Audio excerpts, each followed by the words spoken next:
Hi, my name is Rachel Palmer, and I'm going to be telling you about Portland, Oregon. Portland is a vibrant city with a bustling nightlife and all types of attractions for all different guests.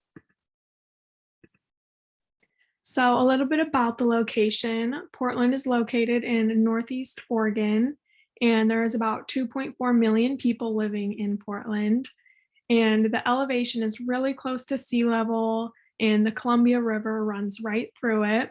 And their average weather is about 66 degrees during the summer months, with about almost 4 inches of rain per month.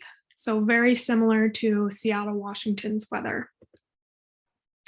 So, some of their push factors for their attractions is that they have nature, adventure, and opportunities to reconnect with yourself. And in 2019, Portland saw over 8.8 million guests come visit there. Some of their pull factors are their most popular tourist attraction is Voodoo Donuts in downtown Portland. Most people, when they travel there, that's one of their stops for sure. They also have a bustling nightlife, like I said, and breweries, downtown restaurants, tons of hiking and mountain biking.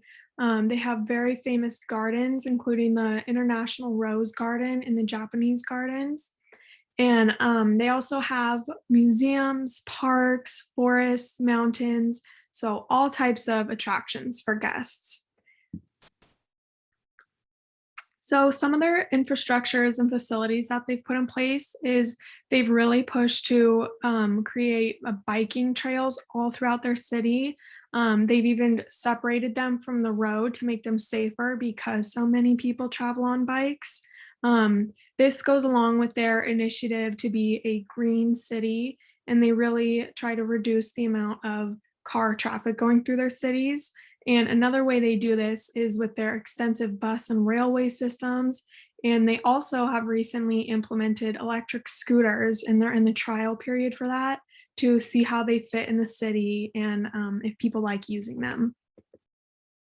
So their target markets, they're going after people 24 to 65 who spend on average of $1,000 or more on their vacations. And their primary targets are people who live in the Pacific Northwest, like Oregon, Washington, Idaho, Northern California. And interestingly enough, their secondary targets are people in Southern California and New York. So, pretty wide variety of people.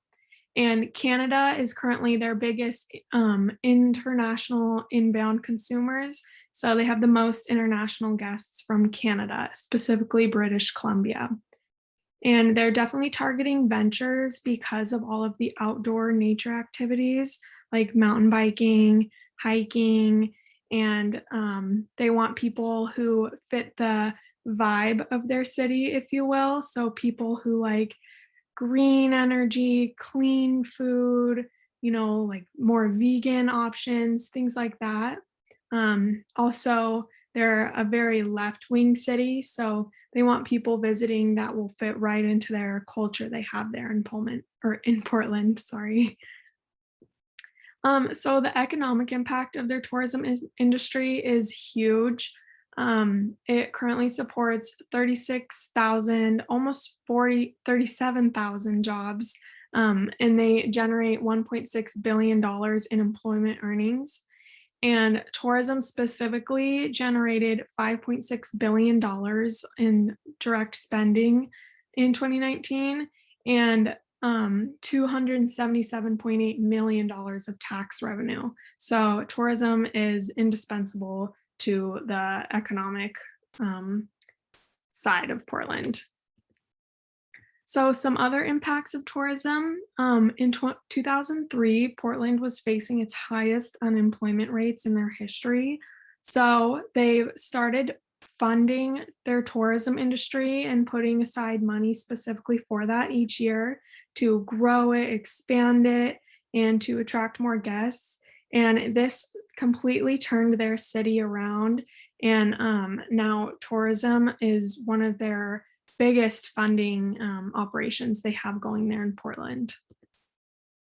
So I interviewed 8 people just to kind of see what they thought about Portland to gauge whether it was a very well-known tourist attraction or just saw as, just another city in the Pacific Northwest. And I found that most of the people I interviewed had already visited Portland and they plan to go there again. And they're pretty familiar with the types of things you can do there in Portland. So that showed me that Portland is really popular and a well-known tourist destination, especially here in the Pacific Northwest. So, in doing my SWOT analysis, I found they had a lot of strengths, but there were some weaknesses as well. The biggest strength of the tourism industry is its economic impact, and they've really supported this through their transportation infrastructure that I talked about previously. And they've also kind of cleaned their city up over the years and made attractive neighborhoods and parks, and their government services are really efficient as well. But on the other hand, their weaknesses, there's not a lot of market ready land available to keep expanding. And a lot of residents distrust how they're going about getting that land approved for development. And as well, there's also a growing low income population, like homelessness, and just some communities are really starting to see impacts of the low income side of things. Um, so some opportunities that Portland has for their tourism industry is to develop the underused land or land that's just not being used very adequately to support the city. So there is a lot of options for that. They also have a high income and baby boomer population. So this is great for cities. They really help support the economy and engage in local restaurants and things like that. And there's also growing industries, like all their nature industries. And they also have a lot of restaurants kind of going over to the greener side of things. So there's a lot of opportunities there for a whole new type of guest to come visit. Some threats they're facing is the political climate because they're a left-wing city. A lot of people that live there might disagree with that and want to leave. And going in with that, there is the perception of difficulty for businesses to thrive. So bigger businesses are wanting to kind of move away from these left-wing cities to not be so heavily affected by taxes. Um, they also really rely on their tax base, so that's always a threat, if something happens there. And they're seeing a stagnation in their property tax base, so it's not really creating a lot of revenue for them anymore. So yeah, that is their SWOT analysis. So overall, those weaknesses and threats are not yet overpowering their strengths and opportunities. So my recommendations for improving is kind of going off Hofstede's dimensions of culturalism model. They're currently in the individualism aspect of that. So my recommendation is to try to expand it. So while still supporting their venturers and left-wing policies and trying to be a green city, they should try to expand to a collectivism model so that all types of people are feeling like they can visit and be supported and have something they can do while they're visiting there. Next, I want to talk about the impacts of COVID-19. So, Portland did see some pretty big impacts on their tourism industry during the pandemic.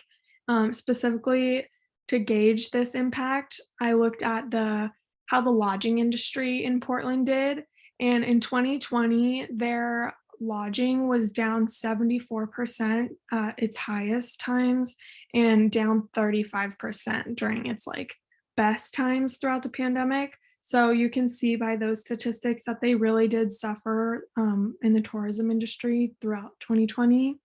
Um, and that was due to tons of their facilities being closed, like their museums and restaurants having limited capacity, and other attractions just being either completely closed or the limited capacity. However, Portland has said they're expecting to see a significant growth in their tourism visitors in the summer of 2021, and that's due to vaccinations rolling out and people feeling secure to travel again. So that's my presentation. Thank you.